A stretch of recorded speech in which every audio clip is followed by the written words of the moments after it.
धन्यवाद आप लोग के कि ऑफिस के ओपनिंग भइला। आप सब आइनी है देखिए, बहुत ही प्यारा और खूबसूरत मंदिर। हमने के मंदिर तो ही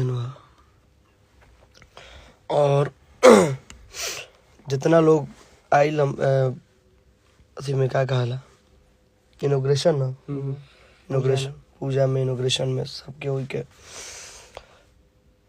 दिल से धन्यवाद। तने लाइट कटल रहला तक सोचने के लाइव आके तनी 5 मिनट बतिया ले और जे ना भी आइल उ लोग के भी दिल से धन्यवाद। और गाना हमनी के बनाओ तनी सा और कोशिश कर तनी कि बढ़िया से बढ़िया गाना लेके आए आप सबके बीच। तमाम सारे गाने बन के रखे हुए हैं और बैक टू बैक आप लोगों को बता दें कि बैक टू बैक हम लोगों का गाना अभी आने वाला है। आज कल या परसों से लग रहा है कि गाना वाना सब छूटना स्टार्ट हो जाएगा। और दबा के आप लोग रील्स बनाइए, दबा के फिर से लगन में वैसे ही भूचाल मचा दीजिए और भोकाल एकदम टाइट रहना चाहिए पूरे लगन में।